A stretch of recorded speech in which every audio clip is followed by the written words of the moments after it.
Katie, open the door. I said open the door! I said open the door!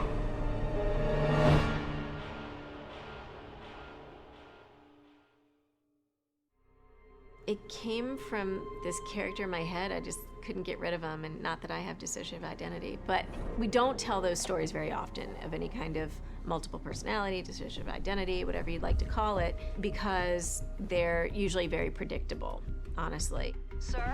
They're gone. My girls are gone. I need your help. This one seemed like a good way to tell a tale that we've heard, but add a few twists in it. And the first twist comes in the teaser. And where's the mother? Could this be a parental-child abduction? Doubtful. Exactly 1 year ago today, he made this call. 911, please state your emergency. My wife is gone. And from that moment on, it's like, oh, I didn't see that coming. I didn't expect that. And then going down the route of a bad seed story, which again, we don't do those very often, but sort of melding the two seemed to really work. I'm so sorry. Dad, you need help. Did I do that? This character, Bruce Morrison's interesting because he appears to be guilty, and this has a little bit of a twist, so that's been fun. Hey, no! Back up! Back up! I'm gonna kill that son of a bitch! Get him out! From very early on in the conception of this story, I saw this guy. And Ken, I hadn't seen probably for 10 years. And I know he loves to act, but he's been a director-producer for so long that it didn't seem like he had any time to do that. And the stars kind of aligned, where he was going to be coming off a project and would be around to do it, and hadn't acted in so long, and I think really looked forward to not having to be in charge of everything, just being in charge of playing a character.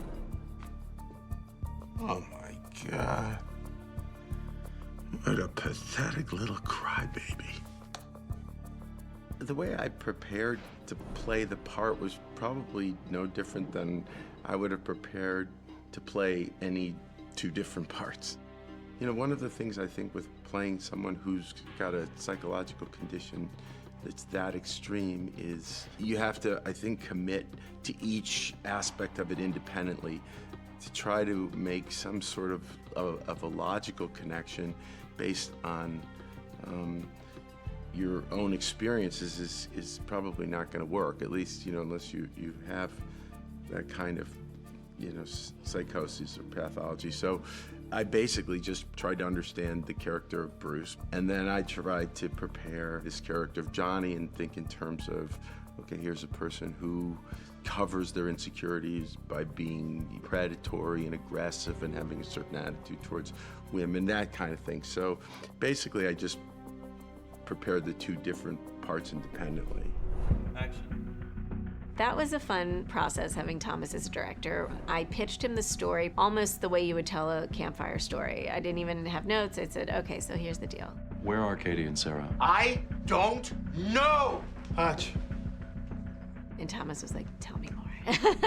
And then from there, we just had so much fun. We collaborated the whole time. We had a lot more time on that episode than most directors get because we're in-house together. So he could run upstairs, I could run downstairs. We were able to talk about it before I'd even written a word. He just has a solidity about him. He's very composed, he's very prepared. It seems to be working really well. I think he's doing a really good job. You know, he certainly seems much more relaxed than I did the first time I directed. I was so happy with it. And again, I love those kind of stories where we can just sit and tell a little tale of a twisted family that looks like every other family, but this is what's going on behind closed doors, and the anger and resentment toward a younger sibling coming into the house, and all these really weird little things that psychologically make everyone different. When you have the same genes, you're raised in the same home, same environment, but the thing that's different is psychology for every single person. So that's why family dynamics are always so interesting, because you just never know. That kind of thing never gets old for me. I love that.